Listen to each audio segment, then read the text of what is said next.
Hello,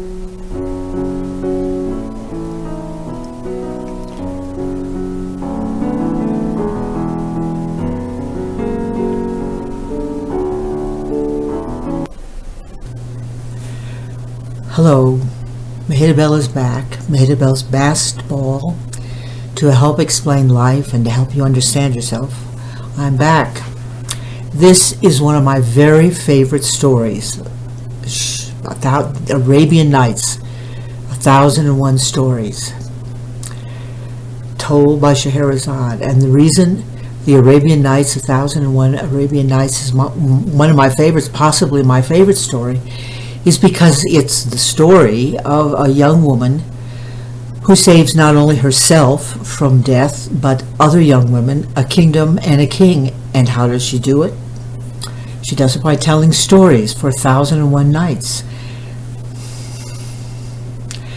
And the interesting thing there are several interesting things about this, and some of these things I've gotten from Bruno Bettelheim's book, The Uses of Enchantment. In the first place, the stories of Arabian Nights, which are very similar to all the other folk tales that you find in Grimm and England and Nordic folk tales, the Arabian Nights come from, some of them are from very ancient Sanskrit, from the Buddha Jataka tales, or what is it, the Buddha, Jataka tales, Egypt, Iran, Arabia, Turkey, India, and even Greece. Some of the 1001 stories, and they involve some of them even science and math. But she was able to keep the king awake. But I'm getting ahead of myself.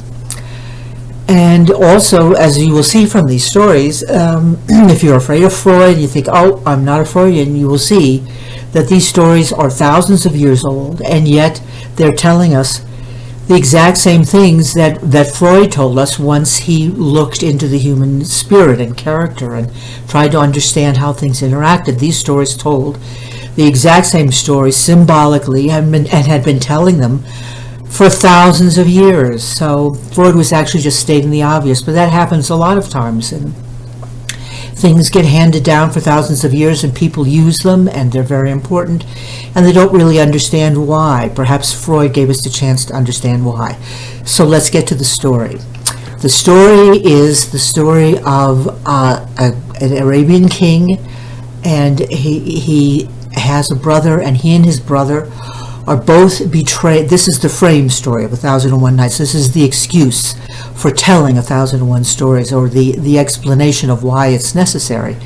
And this king has his wife betrayed him, and his brother's wife betrayed him, and also there was a jinni, a very powerful jinni, whose wife also betrayed him. And the king is destroyed by this. He's wounded inside, he says.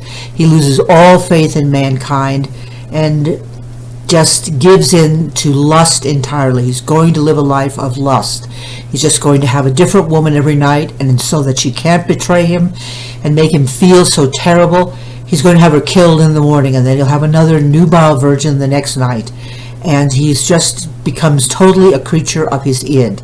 Well, after a while, his vizier, who's the one who has to find all these virgins to be sacrificed to the king, has run out of nubile young virgins, and only his daughter, Scheherazade, is left. And he has no intention of all of letting her marry the king.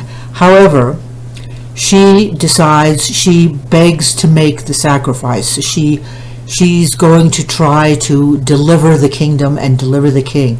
And she makes her father let her do it, and she goes in, and she, the king has his way with her, and then she starts telling him a story. She has her little sister come in and beg for a story before they go to sleep, and so she starts telling a story. However, I'm sure you know how it goes. She doesn't finish the story, and the next morning the king has to know the end of the story, so he lets her live until the next night, because she says stories can only be told at night, because it adds to the mystery and the magic of it. Well, of course, and Scheherazade is, here, let me read this to you, because this is important, and this is from Bettelheim. She has collected 1,000 books of chronicles of past people and bygone poets. Moreover, she has read books of science and medicine. Her memory was stored with verses and stories and folklore and the sayings of kings and sages. She was wise, witty, prudent, and well-bred. And this is the exhaustive, as Bruno Bettelheim says, an exhaustive enumeration of ego qualities. She represents the ego.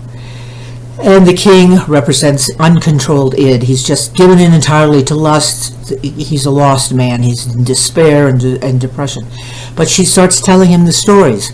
Now, it's important to realize that it takes 1,001 nights for her to finally get through to him and convince him that he does love her, and she has to feel that she loves him too. She has to be in touch with her own id, because not only is she doing it to save, as she says, the daughters of Muslim, to save the kingdom, and she does it to save the king because she falls in love with him.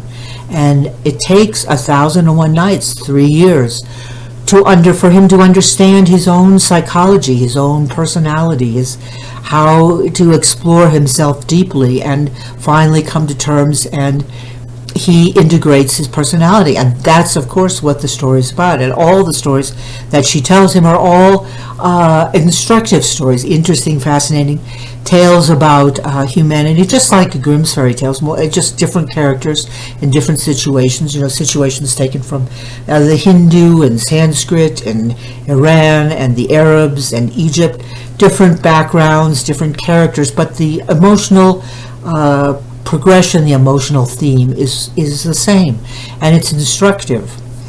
And so there you can see that the Arabian Nights, by several thousand years, anticipated what Freud would discover about how the human character works and how important it is to integrate our personalities. You can't have uncontrolled id. It will destroy you, and it will destroy your kingdom.